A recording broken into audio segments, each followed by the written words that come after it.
گنجائش کے طور پہ یہ واقعہ سنا کے آپ سے جلد رخصت ہو جاؤں گا۔ قبلہ دادا میاں حضور علیہ الرحمہ اپنی حیات زندگی میں قبلہ میاں حضور علیہ الرحمہ کو آپ کلیہ شریف لے کر گئے۔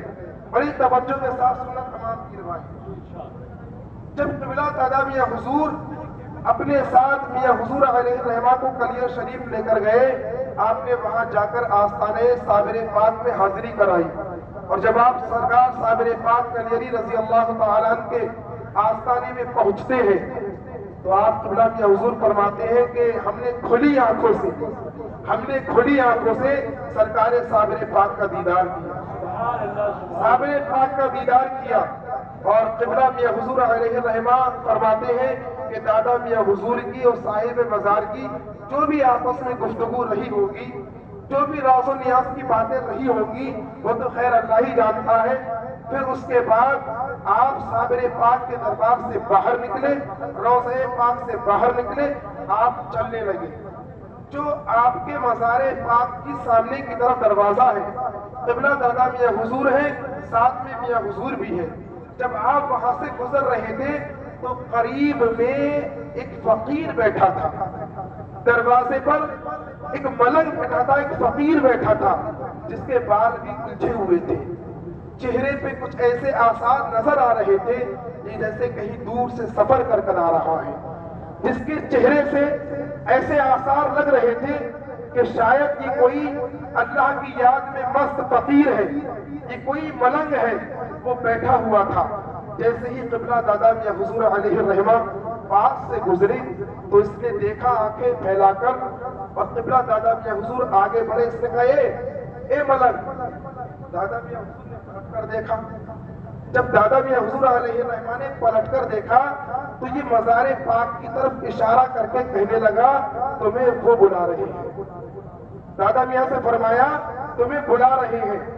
دادا میاں حضور نے جیسے ہی سنا، آپ نے مزار پاک کا رخ کیا، ساتھ میں قبلہ میاں حضور علیہ الرحمہ بھی تھے، آپ بھی ساتھ چل دیے۔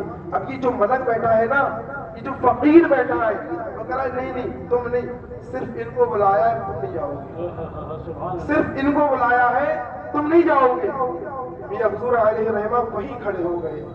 قبلہ دادا میاں حضور علیہ الرحمہ صابر پاک کلیری رضی اللہ تعالیٰ عنہ کے مزار میں جاتے ہیں، آپ داخل ہوتے ہیں۔ داخل ہونے کے بعد ملت اسلامیہ، اب جو بھی راز و نیاز کی باتیں رہی ہوں گی وہ تو قبلہ میاں دادا میاں جانتے ہیں یا صابر پاک جانتے ہیں۔ اس کے بعد آپ مزار سے نکلتے ہیں، باہر تشریف لاتے ہیں، اور باہر تشریف لانے کے بعد پھر قبلہ میاں حضور کے ساتھ آپ چلے جاتے ہیں۔ نقطہ میں آپ کو یہاں یہ سمجھانا چاہ رہا ہوں کہ دادا میاں حضور اپنی حیات زندگی میں میاں حضور کو کلیر لے کے گئے، اور کلیر لے جانے کے بعد نہ جانے کون سا فیضان تھا جو صابر پاک کا فیضان آپ نے میاں حضور کو عطا کرایا، اور وہی فیضان یہ اس بات کا سبب بنا جب میاں حضور کو خلافت و جانشینی ملی تو اس میں سب سے بڑا ہاتھ صابر پاک کلیری کا تھا۔ اور دادا میاں حضور نے گدی ملی ہے صابر کلیر کے حکم سے، جیسے ہمارے پیر ہیں ایسے کسی کے ہیں، گدی ملی ہے صابر کلیر کے حکم سے، جیسے ہمارے پیر ہیں ایسے کسی کے ہیں۔ صابر پاک نے وہ تمام فیضان میاں حضور کو عطا کیا، اور دلوانے والے کون ہیں؟ یہ قبلہ شرافت میاں حضور ہے، اور ان کا فیضان قسم خدا کی ایسا فیضان ہے، جب یہ فیضان میاں حضور کی صورت میں جلوگر ہوا، میاں حضور کی صورت میں جلوگر ہوا تو سارا عالم فیض یاب ہو گیا۔ اب آئیے ذرا چائے سے توجہ ہٹا کر میری طرف آ جائیے، 2 منٹ آپ کے اور لوں گا۔ اب آئیے میاں حضور کی زندگی کو دیکھتے ہیں، میاں حضور کی آخری زندگی کا معاملہ کیا ہے؟ آخری ایام ہے میاں حضور کی زندگی کے آخری ایام میں میاں حضور اپنے ساتھ غازی میاں حضور کو لے کر جاتے ہیں۔ دادا میاں حضور اپنی حیات میں کلیر شریف قبلہ میاں حضور کو لے کر گئے، اور وہ سارا صابر پاک کا فیضان ان کو دلوایا۔ اب غور کیجئے، پوری زندگی میں میاں حضور نے نہ جانے کتنے دورے کیے ہوں گے کلیر شریف کے، لیکن متواتر 3 سال برابر، ابھی آخری ایام وصال سے 3 سال پہلے لگاتار آپ اپنے ساتھ سرکار غازی میاں حضور کو اور سرکار صادقین میاں حضور کو لے کر گئے۔ کیوں؟ کیونکہ بزرگوں کا یہ طریقہ رہا ہے نا اب آپ دیکھیں کہ دادا میاں حضور کو لے کر جا رہے ہیں. اب یہ میاں حضور اپنے ساتھ غازی میاں حضور کو لے کر جا رہے ہیں. اب وہ بھی کب؟ کیونکہ وصال کا وقت قریب ہے. آپ سب جانتے ہیں اپنے کشف سے کیا ہونے والا ہے. اب وہ تمام فیضان جو دادا میاں حضور نے صابر پاک سے میاں حضور کو عطا کرایا، جو صابر پاک نے تمام فیضان میاں حضور کو دیا، وہی سارا کا سارا فیضان اب صابر پاک نے ان کو عطا کر دیا. اب سارا فیضان صابر پاک ان کو عطا کر رہے ہیں متواتر 3 سال. اور فیضان بھی ایسا نہیں، ملت اسلامیہ فیضان بھی ایسا. زمانے کو بتا دیا، زمانے کو دکھا دیا صابر پاک نے کہ ہمارے لاڈلے جب کلیئر آئیں گے، جب ہمارے منصورے نظر آئیں گے تو صرف کلیئر میں ہی نہیں، کلیئر کی آبادی سے پہلے ان کا استقبال ہوگا، پہلے سے گاڑی موٹر سائیکلوں سے ان کا استقبال ہوگا. اور اس شان سے کلیئر میں داخل کیا کہ زمانہ حیرت زدہ ہے، نہ جانے اس سے پہلے کوئی اس شان سے آیا تھا یا نہیں آیا تھا. لیکن میاں حضور جب کلیئر میں داخل ہوئے ہیں تو سرکار غوث پاک کی 11ویں کا جھنڈا اور سرکار غوث اعظم کے جلوس غوثیہ کی قیادت سرکار صابر پاک اپنے منظور نظر سے کرا رہے ہیں، اپنے لاڈلے سے کرا رہے ہیں اور دنیا کو بتا رہے ہیں اے دنیا والوں دیکھ لو اس سے ہمارا روحانی رشتہ کیا ہے.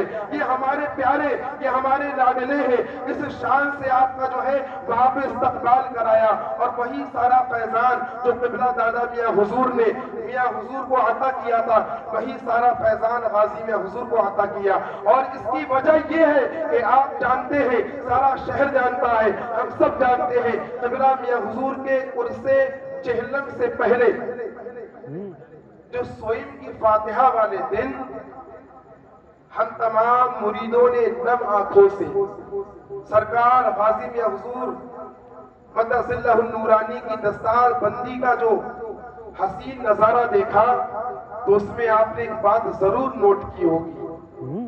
ادھر صابر پاک اب سرکار صابر پاک اپنی بارگاہ میں بلا کر ان کو نواز رہے ہیں، اور ادھر جس دن ان کو دولہا بنایا جانا ہے، جس دن سر پہ دستار رکھی جائے گی، جس دن میاں حضور کی خلافت و جانشینی یعنی کھلے طور پر ان کو مسرد رشید کرنا ہے، تو آپ اپنے خانوادوں کو اپنے درگاہ سے، اپنے آستانے سے ذمہ داروں کو بھیج رہے ہیں.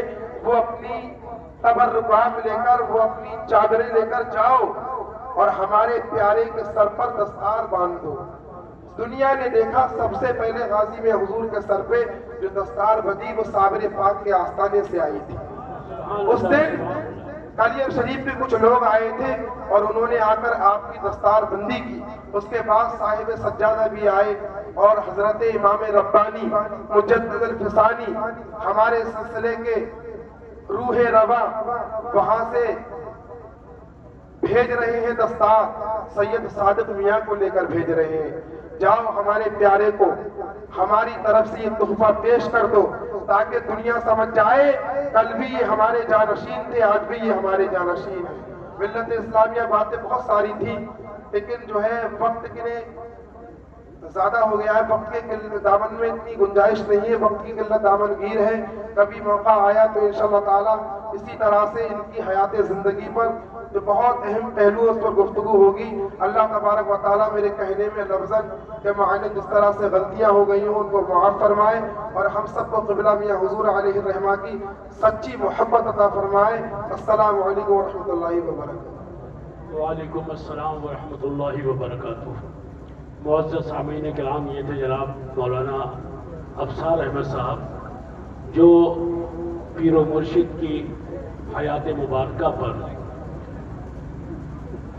کچھ بیان فرما رہے تھے. اور میاں حضور کی حیات مبارکہ پر بولنا یہ سمجھیے کہ رات دن آپ بولتے رہیں تو ان کی حیات مبارکہ کی ایک ہے کا بھی حق ادا نہیں ہو سکتا. میاں حضور کی وہ شخصیت. اچھا، پہلی بات یہ یہاں پر میں ایک بات کہوں گا کہ ایک شعر سنا دوں کہ خوف خدا تھا دل میں تو کس طرح چھوڑ دے.